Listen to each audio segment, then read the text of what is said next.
नाही नाही नाही, महापालिकेचं वेगळं, नगरपालिका या स्थानिक पातळीवरच्या निवडणुका आहेत.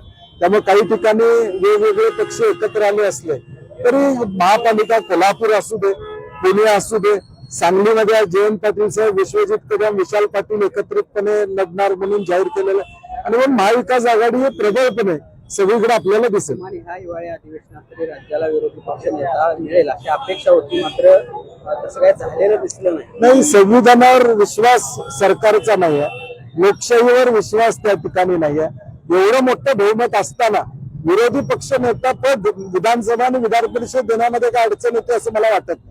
परंतु लोकशाहीवरचा विश्वासच विद्यमान सरकारचा नाही आहे हे वास्तव समोर येते. तर पृथ्वीराज बाबांनी एक गीत केलेलं होतं काही दिवसामध्ये देशाचा पंतप्रधान हा मराठी माणूस असेल.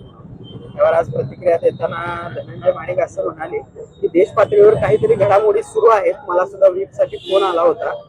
काहीतरी घडामोडी सुरू आहेत देश पातळीवर आणि नाही म्हणजे तुम्ही त्याला दुजोरा दिलेला, थोडक्यात दुजोरा दिला असं म्हणायला हरकत नाही.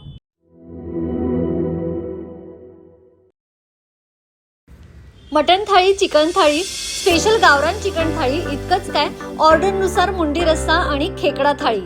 आणि हो, शाकाहारी लोकांसाठी खास व्हेज गावरान थाळी सुद्धा उपलब्ध आहे बरं का. चला तर मग अस्सल कोल्हापुरी जेवणाचा आनंद घेऊया. आजचा बेत फक्त रानवारा रिसॉर्ट मध्ये. संपर्क 9209761353.